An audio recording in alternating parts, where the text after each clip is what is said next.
Bienvenue dans Prière Inspirée. Je voudrais vous parler aujourd'hui de l'intimidation. Et l'intimidation, c'est une force, une puissance psychologique ou spirituelle qui vient du royaume des ténèbres ou de l'homme parfois pour nous empêcher de faire quelque chose. Et cette intimidation, elle est tellement présente et vous savez, elle est comme un voile qui recouvre quelque chose. Elle est comme une toile d'araignée qui pourrait recouvrir quelque chose ou empêcher quelque chose, ou qu'on puisse voir quelque chose.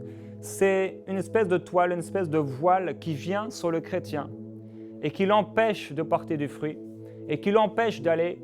Et l'intimidation, c'est comme un brouillard rempli de peur. Vous savez, il y a des brouillards de certains nuages. On pourrait dire il y a comme des orages qui sortent, il y a des éclairs qui sortent. C'est beaucoup de pluie et c'est beaucoup d'intensité. Il y a beaucoup de puissance dans ce nuage. Il peut en ressortir des orages et toutes sortes de choses. Et l'intimidation, c'est un peu comme un nuage dans lequel il y a beaucoup de peur, il y a beaucoup d'angoisse, il y a beaucoup d'intimidation, il y a beaucoup de choses qui nous empêchent en fait, d'atmosphère spirituelle, qui nous empêchent de porter du fruit. L'intimidation vient sur beaucoup de chrétiens pour les empêcher d'annoncer Jésus autour d'eux. Il y a l'amour du monde. Démas avait abandonné l'apôtre Paul par amour du siècle présent.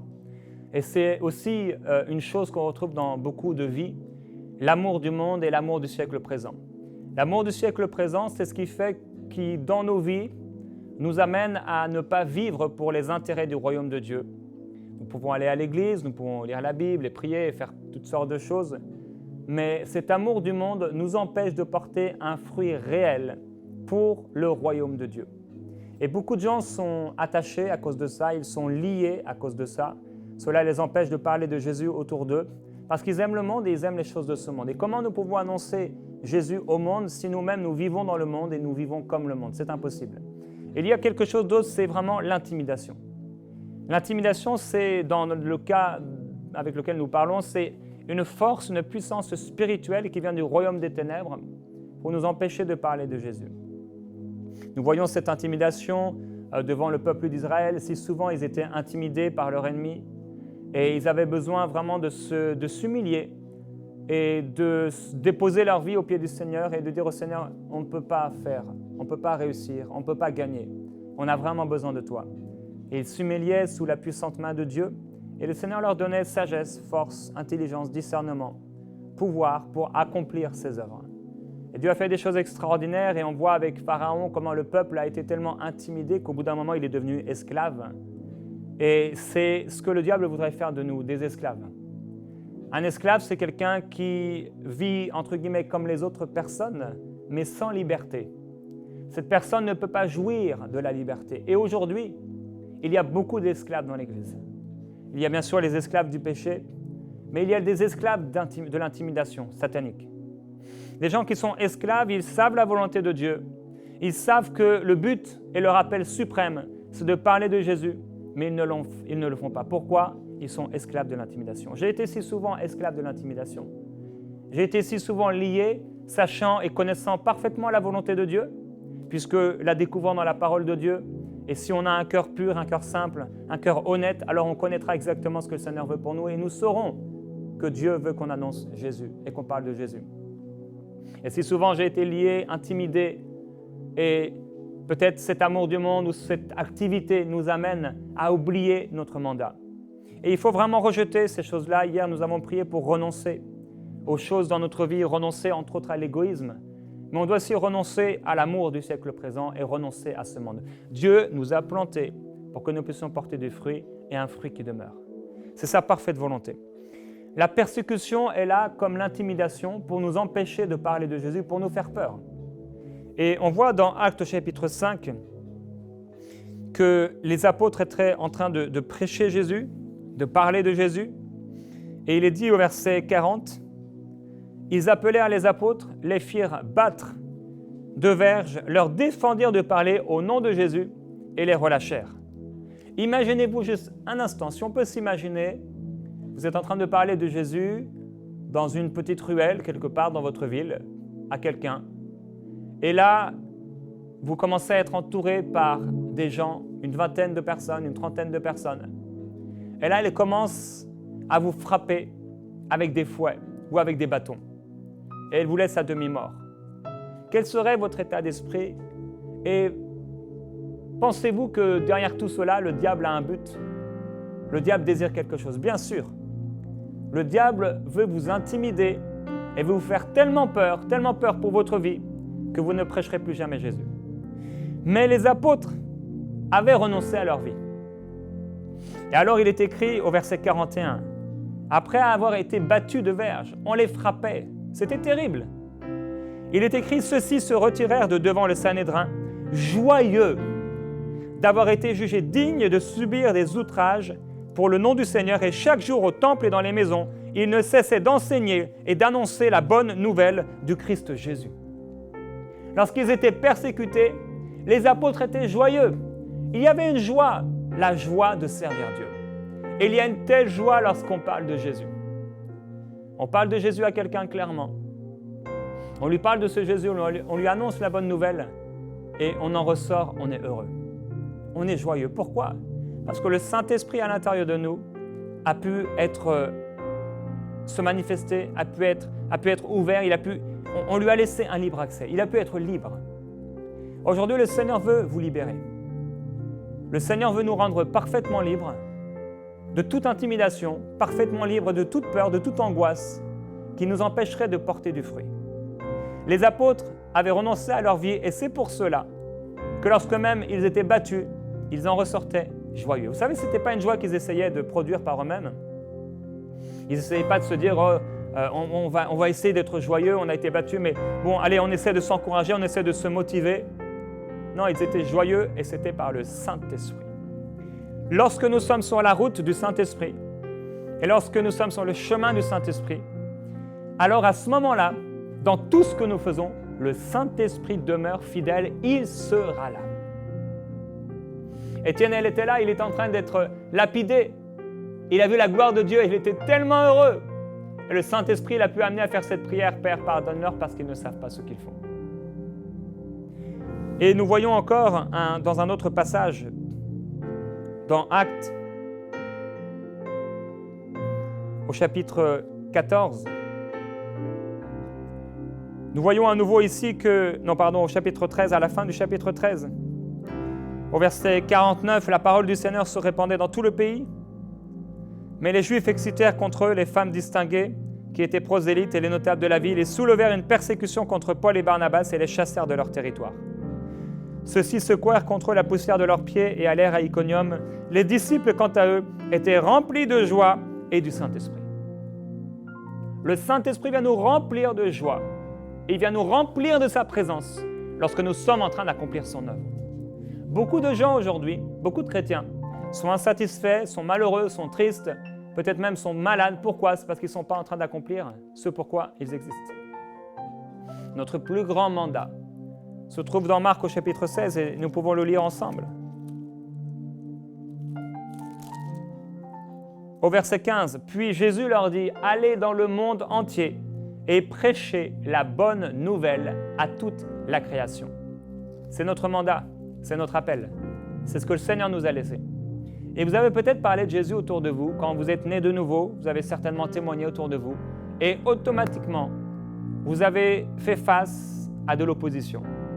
Vous avez rencontré de l'opposition. Des gens se sont moqués de vous, des gens ne vous ont pas compris, vous avez été incompris et vous avez commencé à être rejeté. La Bible nous dit qu'il faut suivre la route de Jésus et porter notre opprobre, le rejet, les accusations, le mépris. C'est la route du disciple. Les apôtres prêchaient l'Évangile et les apôtres aussi encourageaient les disciples et ils leur disaient « c'est par beaucoup de tribulations qu'il nous faut entrer dans le royaume de Dieu ». Des tribulations, nous en aurons, mais si nous continuons et si nous nous confions dans le Saint-Esprit, alors aucune intimidation ne sera assez forte pour nous empêcher de parler de Jésus. Nous sommes, et certainement peut-être vous êtes dans un pays libre, un pays où vous pouvez parler de Jésus sans problème. Et si ce n'est pas le cas, le Saint-Esprit est là pour vous fortifier, aussi pour vous diriger. Il est là pour vous remplir de force, et aussi pour vous donner un discernement nécessaire et ouvrir vos yeux. Mais la plupart d'entre vous êtes certainement dans un pays libre. Et vous pouvez parler de Jésus autour de vous. Il y a cette atmosphère surnaturelle mauvaise, ténébreuse, qui enveloppe le chrétien, un fardeau, et qui l'empêche de porter du fruit. Il y a l'amour du monde pour certains, mais il y a pour beaucoup qui veulent prêcher vraiment Jésus, ils veulent parler de Jésus, ils ont un cœur pour le royaume de Dieu, mais ils ne le font pas parce qu'ils se sont laissés intimider. C'est cette intimidation qui a empêché tout le peuple d'Israël de combattre contre Goliath. Un seul homme a intimidé tout le peuple. Je ne sais pas vous, mais personnellement, je ne veux pas me laisser intimider. Je refuse que l'intimidation m'empêche de porter du fruit et surtout de répondre à l'appel que le Seigneur a pour moi. Je refuse de me laisser intimider par une atmosphère spirituelle de peur, d'angoisse et d'incrédulité. Je refuse de dire comme certaines personnes qu'aujourd'hui les cœurs sont trop durs, qu'aujourd'hui les gens ne veulent pas entendre parler de Jésus, parce que c'est faux. Et c'est complètement faux. Et même si cela était vrai, plus les cœurs seront durs et plus Dieu pourra se glorifier. Plus le péché abonde et plus la grâce surabonde. Plus nous serons dans des temps difficiles et ténébreux et plus la gloire du Seigneur pourra se lever. Et plus nous pourrons voir la puissance de Dieu opérer. On a vraiment besoin d'être comme David et de nous revêtir d'autorité et de se revêtir du Seigneur Jésus-Christ et de croire en Dieu, de croire que s'il l'a dit, je peux le faire. S'il a dit d'annoncer sa parole, je peux annoncer sa parole. S'il a dit de parler de Jésus, je peux parler de Jésus. Et non seulement je parlerai de Jésus, mais je parlerai de Jésus avec joie. Pendant un long moment dans ma vie chrétienne, je voulais parler de Jésus, mais je le faisais avec difficulté et je le faisais sans expérimenter vraiment cette joie. Vous savez, vous l'avez peut-être déjà fait, vous voulez parler de Jésus, mais vous vous forcez à parler de Jésus. Lorsqu'on se force à parler de Jésus, c'est qu'il y a quelque chose dans notre cœur qui n'est pas normal. C'est qu'on manque d'amour. Quand nous avons vraiment de l'amour, nous croyons tout, nous espérons tout, nous supportons tout. Nous disons la vérité, nous nous réjouissons de la justice de Dieu. Lorsque nous sommes dans l'amour, nous avons une hardiesse, nous avons une force qui nous permet de parler de ce que nous avons vécu, qui nous permet de parler de ce Jésus que nous aimons. Nous aimons tellement Jésus. Nous aimons le Seigneur. Il est tout pour nous, il est notre Dieu. Et nous le servons. Nous aimons le Seigneur Jésus. Alors pourquoi ne pas parler de lui? Nous devons parler de Jésus autour de nous. Aujourd'hui même, pendant cette semaine, il faut que quelque chose se lève dans notre cœur et que toute forme d'intimidation aujourd'hui soit brisée. Et je voudrais vraiment aujourd'hui prier pour vous par rapport à cette intimidation, afin que vous ne soyez pas intimidés et que cela vous empêche de parler de Jésus, mais que même s'il y a de l'intimidation, même s'il y a des accusations, même s'il y a un mépris, même s'il y a des paroles qui vous sont données par les uns et par les autres, que cela ne vous empêche pas de continuer à parler de Jésus. Plusieurs personnes ont fait cette expérience, ils parlent de Jésus à une première personne et cette personne est virulente, cette personne se moque d'eux ou cette personne ne les écoute pas et quelques instants plus tard, quelques mètres plus loin, il y a là une personne qui a le cœur ouvert. La réalité, mes frères et sœurs, c'est qu'il y a des gens autour de nous qui ont le cœur ouvert. Il y a des gens qui cherchent vraiment le Seigneur. Il y a des fruits qui sont prêts à être cueillis autour de nous. Et on a vraiment besoin de rejeter l'intimidation. Avoir un cœur sincère pour accomplir la volonté de Dieu. Renoncer à notre vie. Et renoncer à toute forme d'intimidation. Et nous sommes dans cette troisième journée, une semaine pour entrer dans notre appel, pour entrer dans mon appel. Et nous avons parlé de ces deux choses. Avoir un cœur sincère pour accomplir la volonté de Dieu. Honnête. Renoncer à notre vie. Et aujourd'hui, nous voulons vraiment renoncer, rejeter toute forme d'intimidation. Et je prie pour vous, si c'est votre cœur, si c'est votre désir d'annoncer Jésus, si vous savez très clairement que c'est votre appel, je voudrais vraiment prier pour vous. Et vous pouvez aussi prier pour moi, vous pouvez prier pour les hommes et les femmes qui écoutent cette émission. Ensemble, nous pouvons prier les uns pour les autres. Et prions pour que toute forme d'intimidation soit balayée de notre vie. Alléluia. Et Père, on veut d'abord te remercier pour ta merveilleuse présence. Tu nous as envoyé le Saint-Esprit, cette puissance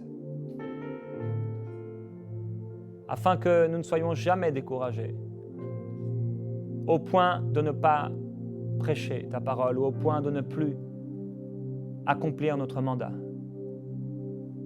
Merveilleux Saint-Esprit, merci pour ta présence. Tu es bon, tu es rempli d'amour et nous t'aimons. Nous voulons accomplir ta parole. Nous voulons accomplir ta volonté. Nous voulons porter les fruits que tu nous demandes de porter. Nous voulons parler de Jésus autour de nous. Tu dis dans ta parole que sans tenir compte des temps d'ignorance, tu annonces à tous les hommes et en tout lieu qu'ils doivent se repentir. Vraiment, merci pour ce message de la repentance qui amène les gens au ciel, qui amène les gens dans la vie éternelle. Et on veut se réjouir de ce que tu as inscrit nos noms dans le livre de vie. Tu as inscrit mon nom dans le livre de vie. Je serai éternellement dans ta présence. Nous voulons nous réjouir en toi, Seigneur, de nous avoir sauvés. Mais nous ne voulons pas prendre ce salut pour nous-mêmes simplement. On veut le partager autour de nous.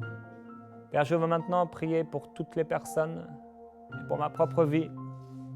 Toutes les fois où cette intimidation, elle est tellement venue sur nous qu'elle nous a empêchés de voir réellement, de parler de toi. Je prie dans le nom de Jésus que toute forme d'intimidation soit brisée. Je renonce pour ma propre vie à l'intimidation. Seigneur, je renonce à l'intimidation. Je ne veux pas être intimidé. Je ne veux pas avoir peur de parler de toi.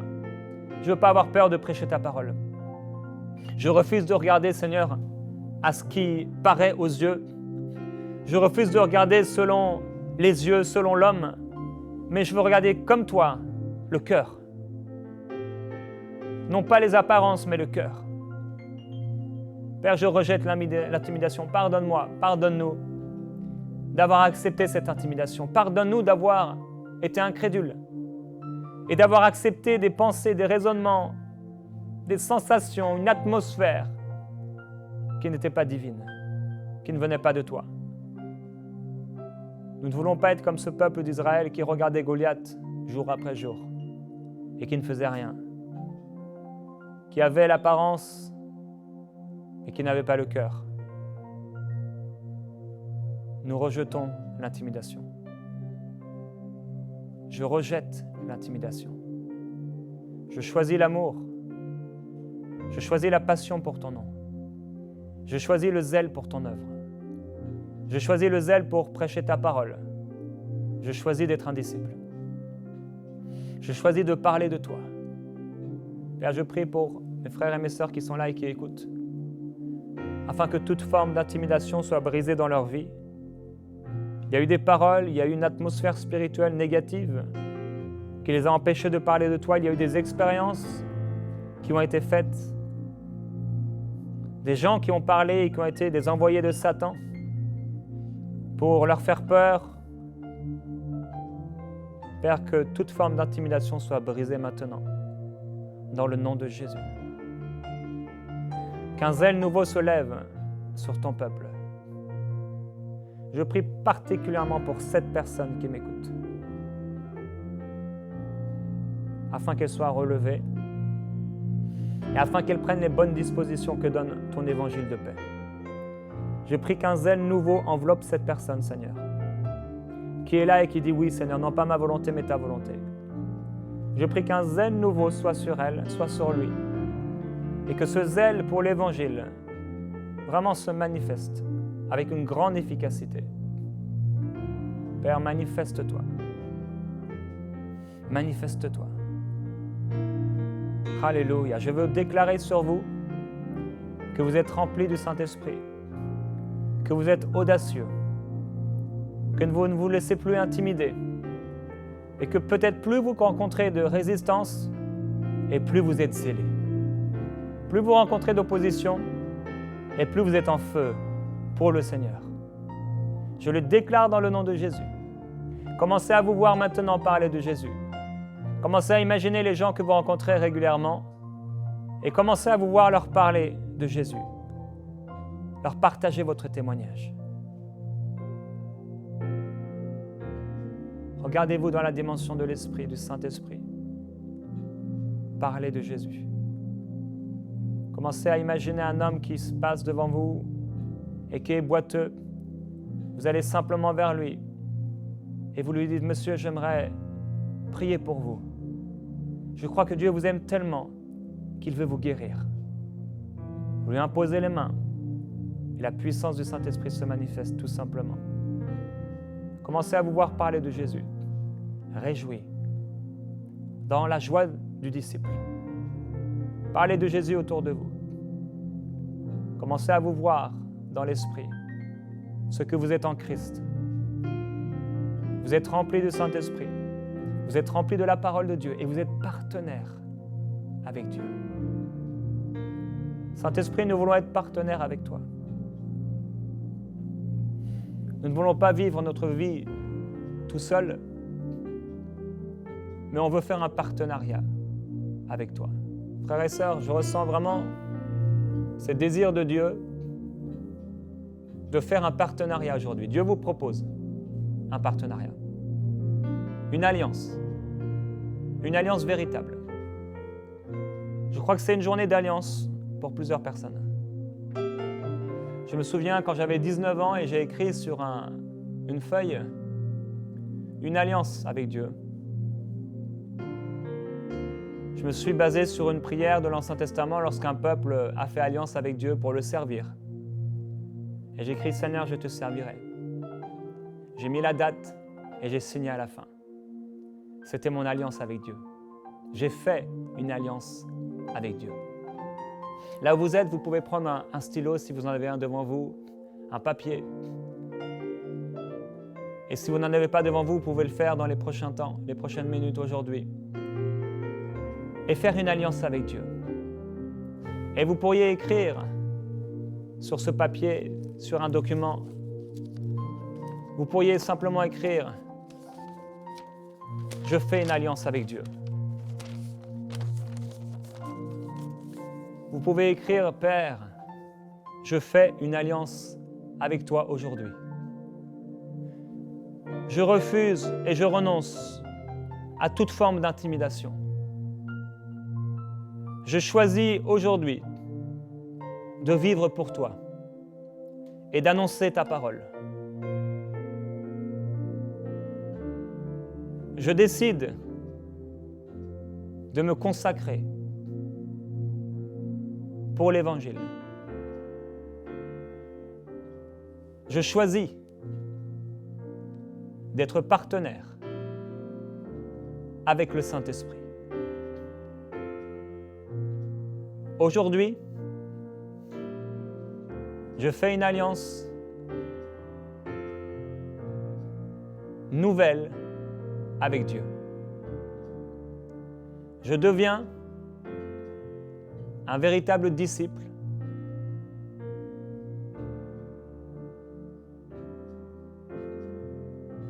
j'annonce Jésus autour de moi.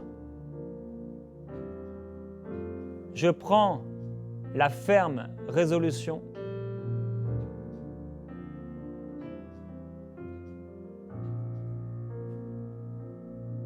de partager ma foi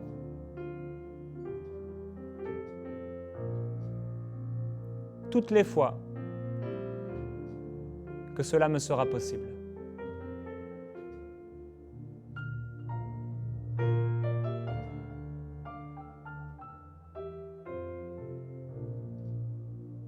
Je parlerai de Jésus toute ma vie. Vous pouvez écrire maintenant la date d'aujourd'hui et vous pouvez signer cette alliance avec Dieu. Cette alliance est extraordinaire, cette alliance est merveilleuse. Plusieurs personnes d'entre vous, je vous encourage à peut-être la réécrire ou l'imprimer si vous le préférez et l'afficher chez vous. Mettez-la quelque part. Vous pouvez la mettre sur votre bureau, sur votre frigo, quelque part chez vous. Écrivez cette alliance avec Dieu. qu'elle soit devant vos yeux. Ça peut être juste pendant quelques jours, quelques semaines, ou peut-être même tout le temps. Plusieurs personnes, vous pouvez prendre un beau cadre et installer ça chez vous. Faire une alliance avec Dieu. C'est tellement extraordinaire. L'apôtre Paul se réjouissait et disait « Je rends grâce à Dieu de la part que vous prenez à l'Évangile. » Il écrivait cela aux Philippiens. Ils étaient participants à l'Évangile. Ce n'étaient pas juste des chrétiens qui allaient à l'église, qui étaient enseignés, qui priaient, qui lisaient la Bible. C'était des disciples qui partageaient leur foi, qui parlaient de Jésus, qui faisaient du bien. Faisons du bien autour de nous, frères et sœurs. Faisons du bien autour de nous. Disons oui à cette proposition, de ce partenariat, cette alliance avec Dieu, de partager Jésus autour de nous. Et pendant ces 2 dernières minutes, je voudrais vous encourager à encore faire cette prière de dédication, de soumission à sa volonté. Ensemble, si on peut prier, Seigneur, vraiment, on veut se soumettre à toi. On veut te donner notre vie, notre temps. Et on te remercie, merveilleux Saint-Esprit, parce que tu es vraiment rendu réel et vivant en nous, par l'obéissance. Saint-Esprit, on ne veut pas te mépriser, on ne veut pas te rejeter, on ne veut pas faire comme si tu n'étais pas là, on ne veut pas faire comme si nous n'avions pas ce puissant appel qui réside sur nous de témoins. Mais nous savons que nous sommes appelés à partager Jésus. Et on rejette l'intimidation, on rejette la peur, on rejette les questionnements, les raisonnements. On ne veut pas que toutes ces choses nous empêchent de porter un fruit, parce qu'on sait que tout ça, ça ne vient pas de toi, Seigneur. On choisit d'obéir aujourd'hui et de partager notre foi, de parler tout simplement de Jésus, quoi qu'il arrive, quoi qu'en pensent les gens, de prêcher le véritable évangile, cette bonne nouvelle de Jésus-Christ. Seigneur Jésus, nous t'aimons et parce que nous t'aimons, nous voulons parler de toi. Parce que nous t'aimons, nous ne voulons pas te garder à l'intérieur de nous comme si nous avions honte. Non, nous disons aujourd'hui ensemble, nous n'aurons pas honte de l'Évangile. Nous n'aurons pas honte de l'Évangile. Je n'aurai pas honte de l'Évangile. C'est une puissance pour quiconque croit. Frères et sœurs, n'ayons pas honte de l'Évangile, mais aujourd'hui et demain, et tandis qu'il fait jour, annonçons Jésus autour de nous et partageons notre foi dans le bien-aimé. Il se réjouira et il nous remplira de sa joie. Et le Saint-Esprit à l'intérieur de nous sera tellement heureux d'être libre. Nous ne serons plus esclaves, mais nous serons libres et nous partageons notre joie. Nous partagerons notre foi et nous serons remplis de plus en plus de lui, de plus en plus de joie, de plus en plus du Saint-Esprit et de plus en plus de fruits se manifesteront dans notre vie. Alléluia. Merci Seigneur. Je vous souhaite une excellente journée, une excellente nuit et restez dans la présence du Saint-Esprit. Partagez aujourd'hui la bonne nouvelle de Jésus autour de vous. Faites-le dans la simplicité, dans la foi du Fils de Dieu, comme si vous veniez d'accepter le Seigneur tout simplement et parlez de lui autour de vous. À demain dans Prière Inspirée. On continue aujourd'hui, on continue cette semaine pendant cette semaine spéciale où nous voulons entrer dans notre appel et nous croyons que la puissance de Dieu va se manifester dans la vie de beaucoup de personnes et je crois pour une vie changée dans le nom de Jésus.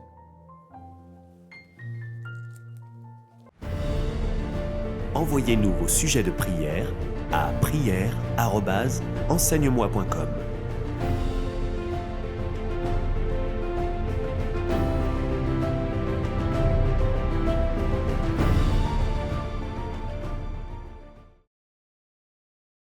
Cette émission est rendue possible grâce au précieux soutien des partenaires d'Enseigne-moi Canal International.